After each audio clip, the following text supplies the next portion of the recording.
really see a way out of it. And I think at one stage we were actually thinking, are we even going to make the playoffs? It was that bad a run. We needed a couple of results to make sure we got in the playoffs. And if you're in the playoffs, nothing's guaranteed, so we do that. So right up to the last game of the season, we were going for the extra title. We didn't want to be in that situation, being in the playoffs. But it was certainly at one stage we thought it had gone. Okay, I suppose it's inevitable that most teams will experience an indifferent period of form. Unfortunately, yours was at a crucial period. Reflecting on that sticky patch you went through, can you make any rational sense of what contributed to this now, or was it just one of those things that... It was just, it was quite simply that there was probably 2 or 3 players performing in that period, and all the players who performed before, for one reason or another, who only they will tell me. Or does the big crowd have an adverse effect at all? Can players freeze? You know, if possibly. Possibly. I think looking back, I think it's maybe something to do with you can see the finishing line. Teams are catching you a little bit. The crowd were brilliant throughout. Really, they didn't really get on our backs, but it just a combination of one thing or another. Players just weren't performing, whichever players we picked. You couldn't buy a result, one period. We couldn't. We really couldn't.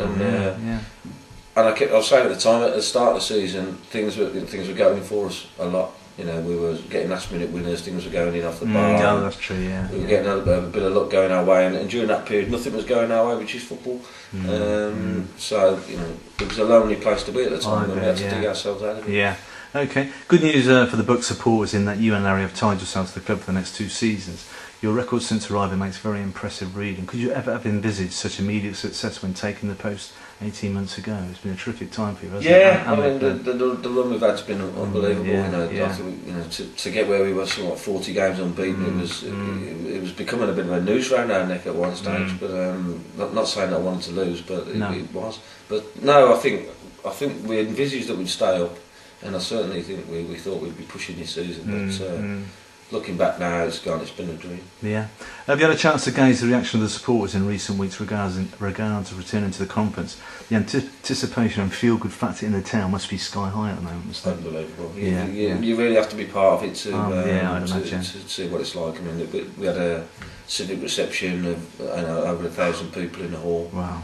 And the players are treated like heroes. And I think if you're involved in the club, you realise what it's like. If you're an outsider, you probably don't realise what it's like. But I can tell you, it's something to behold. Brilliant.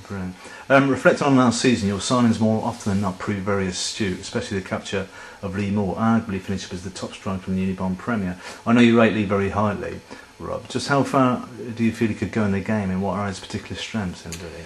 I mean, his strengths are that, I mean, he scored a lot of goals, and yet he played a lot of his football in the middle of the park, really coming from deep. We couldn't really decide whether he was a striker or in the hole. But I mean, I think we'll be looking at him as more of a striker. I see. His strengths are his first touch, his finishing. He runs with the ball and creates all sorts of havoc. So it's not just his goals; he creates a lot as well. He's a big game player as well. He's a big game player. He's got a great attitude, and he rises to the occasion.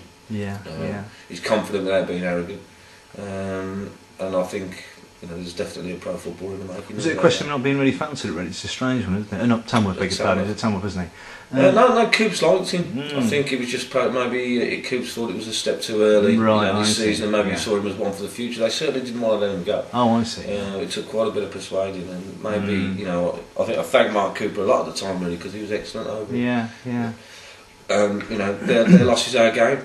Okay. Perhaps some eyebrows were raised when with your releasing Steve Foster, although you can reflect on his time at the Bucks as a very successful one, with him finishing top scorer. Was it a case of different striker requirements at conference level that prompted this move, really? A little bit of that, I mean, I've got nothing but unbelievable words for Steve Foster. He's a fantastic guy. Never missed a training session for coming out from Manchester. And he was a success, wasn't he? He was a good sign. We bought him in to be the top scorer in the club. We bought him in to help us get promotion. He's achieved both. I just think that sometimes we've gone up a level, and I'm not convinced whether Steve can make it at that level. I think he is, and that's fair comment, and maybe I hope he does one day. But we just felt as though we needed to go in a little bit of another direction. But no hard feelings. He turned up at the presentation night, and that's the measure of the man. Really. He's gone to Fleetwood now. He's got himself a 2-year deal there. A good club near a home for him. So fantastic move for him. Okay.